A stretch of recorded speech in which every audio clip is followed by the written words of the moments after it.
Hello, Hello, you guys, and welcome Welcome to the Woman's Cave. We do together. High five. High five. I'm Jade.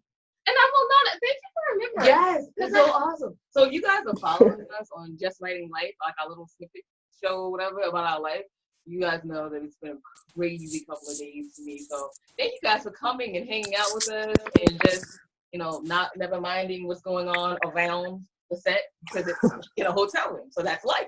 But we're not mobile, so we're not in the car. Yes. We're moving up in the world. Yeah. I mean, we actually went and got a set and everything, and now we're never on it.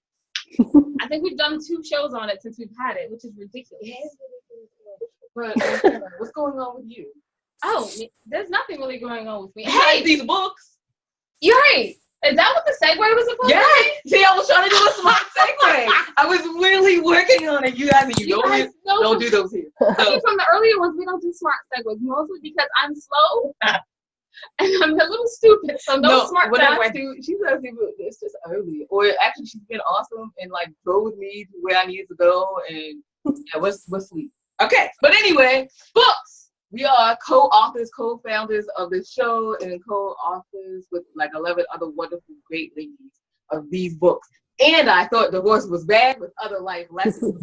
And I thought being grown up was easy, which it never is.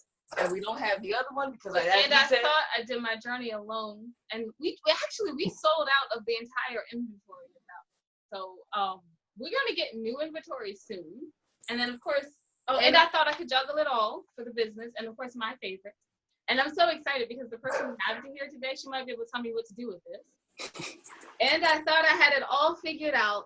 The pilot episode script of the And I Thought Ladies TV show. You guys just push that really, really hard, that's ridiculous. But it's fictional. So it's fictional. None of this we never did any of this.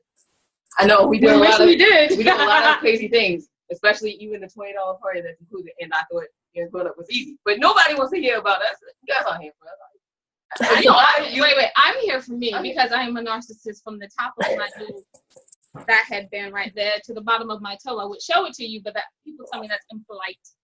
#Willisms, because y'all know that I shared with you guys about Willisms and how we just decided to introduce it on our show because we say it all the time. We've been saying it for years. When Winona talks sometimes, she says the funniest things, and we just call them Willisms. So that's really a hashtag now on our thing. Yeah. Especially, I think my new one is the 3-part favor. Yes. I haven't finished asking my favor. Hold on until I finish all 3 parts. She's like, I have an A, B, and C. I have a plan for my one favor, just 3 of them in one. It's like the Trinity. It's crazy. It's crazy. Anyway, moving on. You guys are here to actually talk about our wonderful guest. Wonderful guest, introduce yourself, please. Hi. I'm wonderful guest.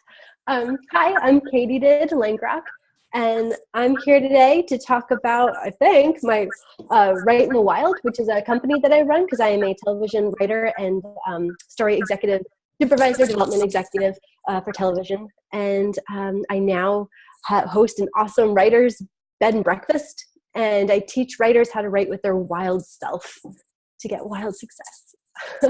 Wow, every time you say that, it's like, I teach you how to write with your wild self. I'm like, I know where my wild self is. No. I don't tend to write in clubs. No. Environment is important. If that works for you. I mean, we all embrace our Hemingway here, but I don't think you should write with your Hemingway. It's just hard to write on cocktail napkins when they get covered in whiskey and beer. That's just right, exactly. At the clubs. Otherwise, it's foolproof. That's why they have the mic. Said, and then you have 4 S's, and you just clear them out when you get done. Yeah, I'm old school, using a pen. So writing in the wild, where did you come up with that idea? I mean, it's so smart. It's awesome. Thanks. It's kind of silly because the name was probably the last thing I thought of where I was doing all the actions, and I was talking to my friend who's my best friend from college, who's a marketing major, and I was like, I do this thing where I go out into the wild and I work with my wild self, because when I speak about your wild self, I mean we all have parts of ourselves that we tend to ignore or put aside that we kind of need to in order to exist in society and not have everyone think that we're total weirdos. And so we kind of tell parts of ourselves to silence and find a better time perhaps to come out, maybe a therapy session. And when you write, though, these parts of ourselves, our wild selves, are authentic to the human experience. And I think that we are so far removed and so used to saying no to certain parts of ourselves that we tend to forget to bring it into our writing. We tend to try and be formulaic, etc. And in my experience, when you hone in on those very human experiences or your wild self and bring them into your stories, then it becomes an incredibly relatable story that everybody goes, oh yeah, I know what she's feeling or what he's thinking because I myself have been there. So that's why I kind of talk about the wild. And personally, I fundamentally believe that going out into nature nurtures your writing, because you go out into nature and you get your inner nature going. So I was talking to my best friend who's a marketing major, and I was like, it's all about like getting into the wild. You're using your wild self. You're getting into the wild outside. I just don't know what to call the company. And she's like, right in the wild. I was like, oh, hey, you're smart. That's what best friends are for. Marketing friends. Wow. Yeah. Great helpful. Yeah. It's a good thing I friended her in college. That kegger was a good idea. Okay, first of all, I gotta love the coffee mug. Yes. I'm sorry. Yes, it's great. It's great. If you're not a Hemingway in the evening, you're a coffee person in the morning. Yes. Either way, you're still gonna create. Hashtag. Really?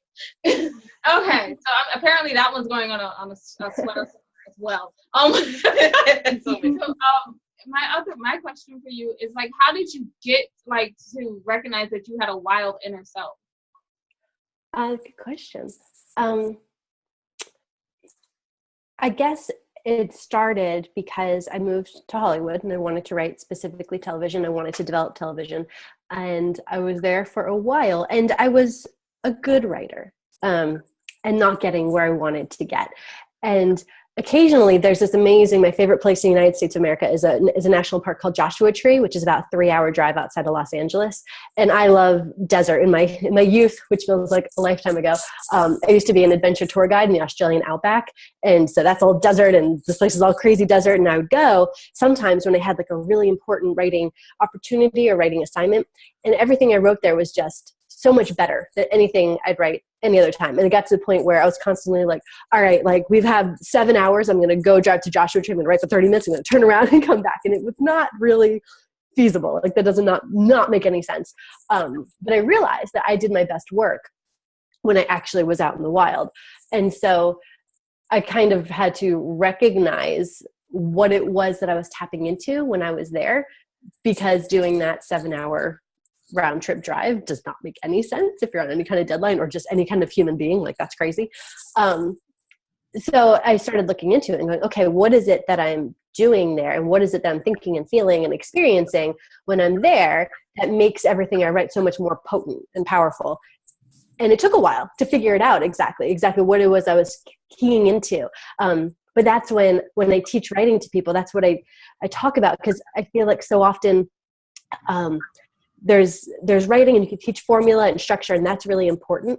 But there's this indescribable something that happens when you read a really good story, you know, that you kind of relate to, and you're like, oh, like I can't put it down. And I get these people. And even if you yourself have never been to Mars or whatever it is that they're doing, you're like, I feel you. I get this. And we don't teach it because it seems like something you can't teach. It just seems like it's that juicy underbelly gooey stuff that you just either have it or you don't. And when I started investigating what I was doing in Joshua Tree, I basically realized, oh no, you can teach it. It's actually, it's keying into your muse, which we all have inside of us. It's not some ethereal, celestial something out there that lives in a tree. It's tapping into your gooey good stuff and bringing it out. And once I was able to figure it out, then I was able to bring it back home with me and not have to do that drive every day. That's exciting. That's exciting. Yeah. So wait, if I'm understanding you correctly, you actually took like that moment, because as writers, I think we all know the moment that we go, oh, this story is, this is the beast. This is the one. This is, and then like that moment when you get in it and you recognize it's no longer building a character or building a setting. It's just you and the paper, and you just can't stop. The reason why you're right. Yeah, the reason why. It's a high, isn't it? It's such a magical feeling when you hit it. And I feel like it's the goal of every writer to find it again. I mean, it's a little bit of a drug addiction, kind Yeah. of, but you're just looking for that next, like, when am I going to get it right? When am I going to get that hit again? And it's exciting when it happens.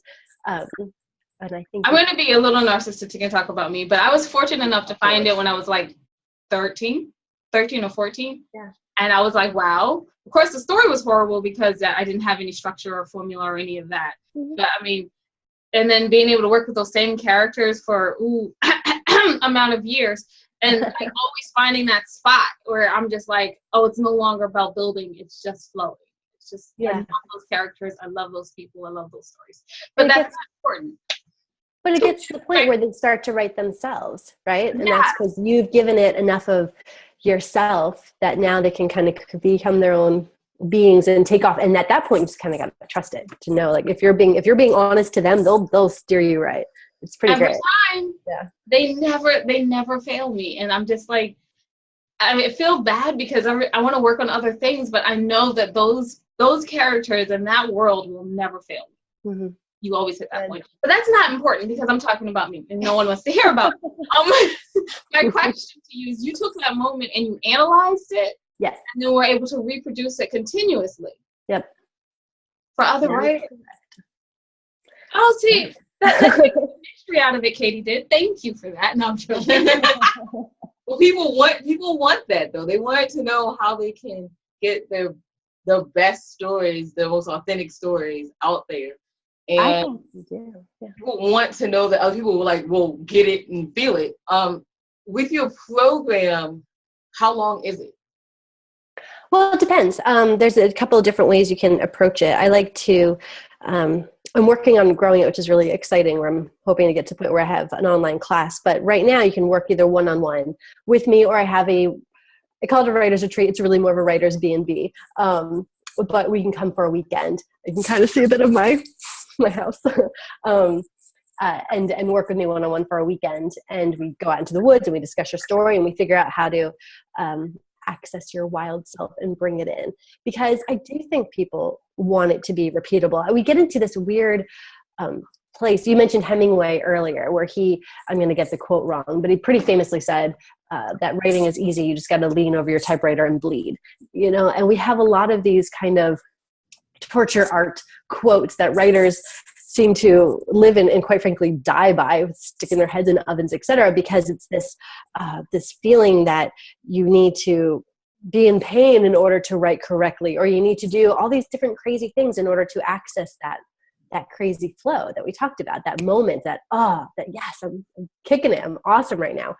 And I don't think that's the case at all. I don't believe in torture art. I think that we made a mistake as writers by getting into this incredibly negative place and thinking it as horrible unveiling of our soul and our wounds and bleeding everywhere, versus why we started writing when we were kids, which was to just get into our journals and understand ourselves and understand the world better. And if you approach a totally fictitious story with still that in the back of your mind, with connecting to it on a level of, I want to understand myself and I want to understand the world better, and bringing that in, then it's enlightening and it's empowering and it's healing and it's all these wonderful things that writing should be addictive and enjoyable and as fun as taking a hike into the woods and experiencing life versus slitting a wrist over it. It's a very weird thing that we've done.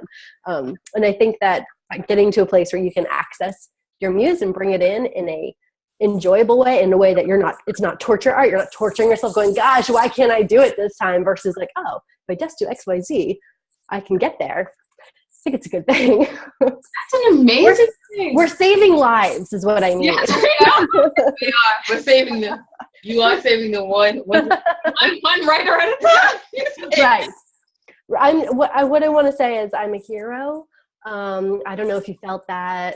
No. At this point, you are the Marvel equivalent of some hero. Right. Writing. This would be the worst superhero ever. Just comes to a fight with a pen. It's like, I'm here. What's up? I got this.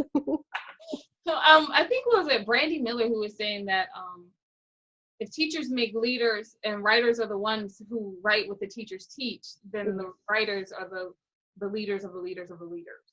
Right. And I remember one day sitting down and thinking about that, and I was like, until an idea is really written down, it's just kind of orally passed. But until then, it's created, and then someone, so like the creator of those ideas, the writers of those ideas, they're the ones who mold and kind of like shape the entire world, or which way they're going to go, who's going to learn what's going to be learned, and how they're going to learn. And so I was like, we need our own hero, because if you really think about it, most ideas and methods start with us. So we need someone to hold us up. We need our atlas. So thank you for volunteering. Do you get a cape is the important question. So since we went ahead and I said about Atlas, you know, he had a lovely backstory where he got punished to hold that world. So I'm hoping that you have no horrible backstory where you got punished. You're gifted this art of being able to be a superhero for the writers. What was your backstory, your journey? With becoming a writer? Yeah. Yes, like what was that moment that yes, you we became remember from because we met you before, so we remember the backstory. It's that little. Sorry, I didn't hear that last part. Can you say that last I part? said we really want to hear that backstory again. You know, like going to Hollywood and then like not doing formula, but you know, like that one script. Sure. I'm happy to tell you that again. Well, I'm gonna add to it a little bit, because you said how to start writing. That made me think of something else, and I just want to do a shout out to teachers, since you just mentioned Brandy's quote. I was in 5th grade, in my 5th grade year, I went through a bullying incident where it sucked. And back then we didn't take it very seriously. I think we're taking it a lot more seriously now with kids. We're like, oh, this is unfortunate. We should get in the way of stopping this. And my 6th grade year, I was just over school. For me, 6th grade was still in elementary school. And I had a new teacher, and he would give us these tests and these exams and these scantrons for any subject. He was all subjects, as they are often in elementary school. And instead of doing the test or exam or paper ever, I wouldn't even touch them. And instead, I'd write a story on the back about a little girl who didn't want to answer her quiz about Egypt or whatever it was. And then her teacher would get very angry, and she'd go, oh, la, la, la. And I'd write these insane stories that basically showed I kind of knew what the answers were, but I was just refusing to do it. And to my teacher's credit, and endless credit, and I don't think we allow our teachers to do this kind of stuff very much anymore, he pulled me after school one day and was like, you're failing 6th grade. That's not the best thing for an 11-year-old to be doing. And he goes, why aren't you doing it? It's like, I don't feel like it. I don't feel like doing my homework. I don't feel like doing the tests. And he said, okay, what if instead I gave you a writing task every night? Because I can see that you can write. So instead of doing 20 math problems, you write me 5 math word problems and put them into a story for me, where you show me that you actually know math, but you get to write a story instead. And in school, when all the other kids would be doing a Scantron on whatever it was that we were learning, I got to write a story about it. So if they were filling out a Scantron all about Napoleon, I'd have to get to write a story about Napoleon. And then I remember he gave me straight A's at the end of the school year. And it changed everything. It was the best gift any person, I think, could give a kid that was going through a bit of a rough time. And then to really hone that and make me feel like that was special and that was worthwhile, and still you could apply knowledge to what you're writing, was awesome. So I wanted to be a writer starting in 6th grade with Mr. Patrick. And then I went to college. I went to a business school, foolishly. Had this bit of a crisis at 18 going, I can't write, I need to go into business. And then I got there and it was like, hey, I'm doing the same thing right now. Are you? Yeah, I went back to school for my business degree because I was like, I can't keep this writing thing up. Keep going. Oh. We're going to talk about that later. I'm not sure. But I went and I was like, this is foolish. I'm not a business person. I'm a writer. So luckily they had a creative writing major, and it was very small at my school. And I had a professor who I loved, and I'd had him before, and I got him again for my capstone class, which is like that final course that you take. And in the very beginning of that last semester, senior year, he gave us this assignment where we had to talk about what it meant to be a success in your life. And all my classmates wrote about being a New York Times bestseller and an Oscar-winning screenwriter. And I thought very seriously about it and was like, you know what? Like, I love to write, but I don't need it to be a success in my life. I want it. I want to make money doing it. But what I need for it to be is to be a constant and available creative outlet for me. I need it to be why we start writing in the first place, to understand myself and the world around me better, and to be enjoyable. And so I have it. So if I'm stuck in a job that I hate, I can still write sometimes, and I have it there. And I talked about wanting a family and wanting to have friends and love and all these other things, and hopefully writing too. And in front of the whole class, he called me out as being incredibly naive. He called me a child and foolish, and said that everyone in this whole class is going to be successful, and I wouldn't, because I had foolish ideas. And that sucked. And so I was like, oh, okay, I'm about to enter the world, and apparently I'm just a child. Because I respected this professor immensely. And so I took what he, do you see that lightning? Oh no, I didn't see it. But did you hear that thunder? Oh my gosh. I saw a flash. Things are exploding. Yeah. Wow. Sorry, got distracted. No, you're a writer in the wild. Yeah. You saw the wild. We must take a moment. And then watch some random we gotta embrace our environment. We'll see that. Like, and then there was lightning. Yeah. Boom. So it just missed its cue for a moment. That's the best drop the mic ever. It is. I ain't even got to drop the mic now. Done. Sorry. We're moving on. So I took what he said to heart, and I moved out to LA soon after college. And I was like, all right, well, I need to kind of put everything else to bed. If I want to be successful in life, this needs to be my priority.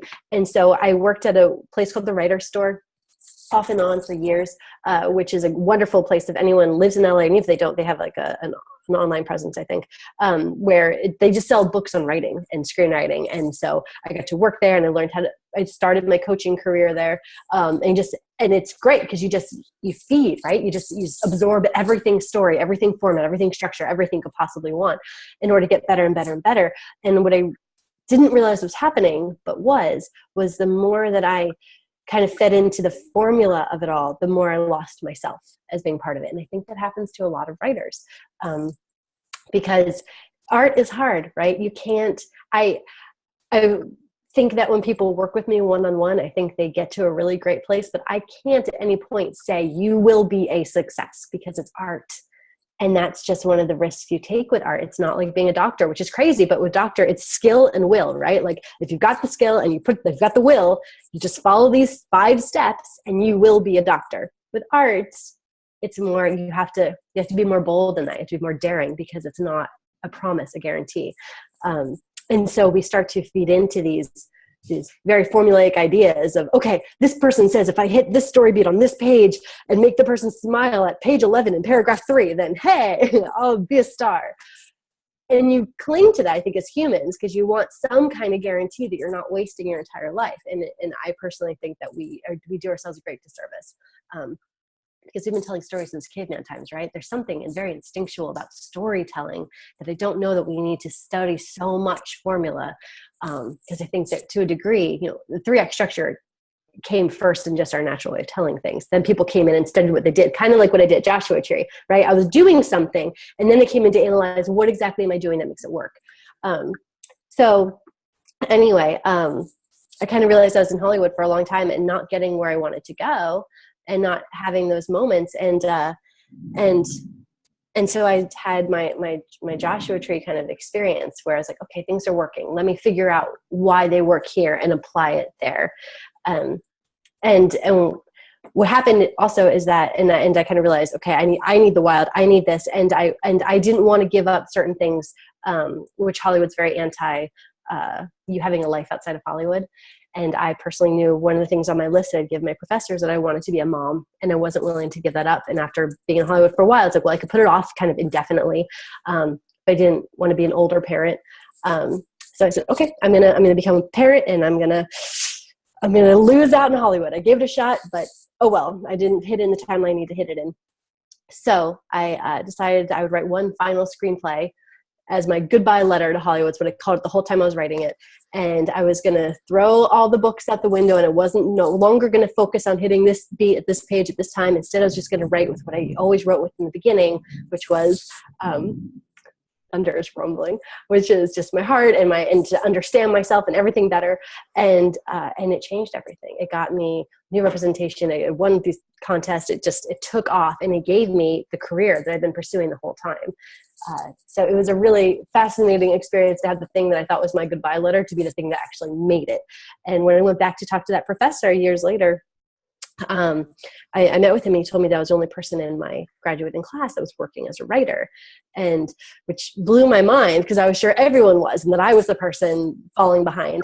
And he had apologized to me at that time for being so nasty and calling me foolish and saying that I was naive with my list of things.